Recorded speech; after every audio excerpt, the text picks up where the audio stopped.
had a finance guy, okay, who wanted a place in the Hamptons, right?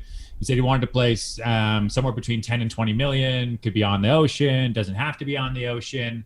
But I dug into him and dug into what was going on in his life and everything before I started presenting him properties and showing him things, because he was the kind of guy who presents himself as a know-it-all, right? He knows everything. He's the boss. He's the genius. He's the one with all the money. And those are most of my clients, and they are the boss, right? You make them the boss. They're okay. You're the boss. Let's do it. But at the same time, I'm going to plant seeds in your brain so that you end up buying exactly what I want you to buy. Okay? Because if I let you buy what you want to buy, you're never going to buy it.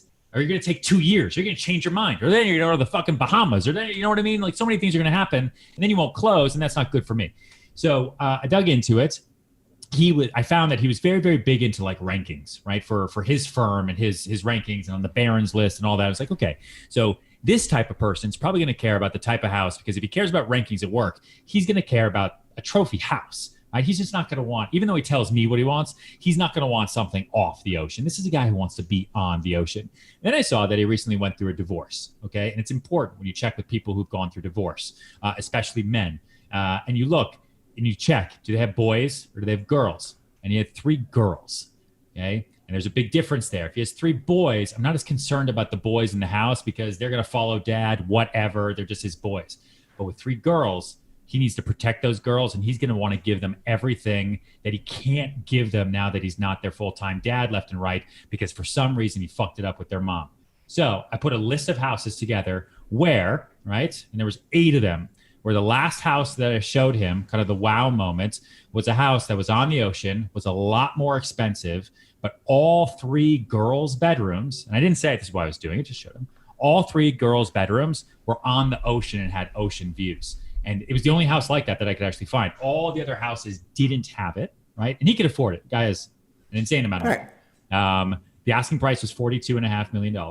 And he told me he only wanted to go up to 20 max. And he told me he definitely wanted to see anything higher. Absolutely not. Don't show me anything higher. But why not? We're already out there. It's the Hamptons. We came all the way out here. Let's go check it out. Okay, fine. And he walked into that house. And I just casually mentioned, and your daughters could be here. And he went straight for the windows, looked straight at the ocean. And he was remembering the other houses and where the girls were going to be downstairs or in the guest house. And he's thinking about his ex-wife. He's thinking about life. And he's standing, and it's brand new. It's beautiful. It's amazing. It's incredible. And he bought it for $40 million. And I'm telling you, he bought it because of the structure of the way we set up those showings and what I knew about him. And we never really talked about, we never talked about the divorce. We never talked about kids, really. We never talked about anything else. But the way that we showed and the way that I talked about it and the way that we set it up so that he could walk in. And I knew it the minute when he walked in because he paid more attention to the kids' rooms than he did his own room. He walked into his own room. That was sick, insane. Like, it's just crazy. Walked in, looked around, walks back out, goes back and forth in between the girls' rooms a couple times. It doesn't say to me, he's not the kind of guy who's like, Ryan, let me check on my kids' rooms. I need to make sure they're okay. Like, no. He just took his own time, and that's how you close somebody on a house versus taking a buyer who says, I want to buy something in the Hamptons on the ocean, 10 to 20, show me what you got. If I just showed him houses the way everybody else does and let him choose, like, he'd still be looking today, or he wouldn't have bought.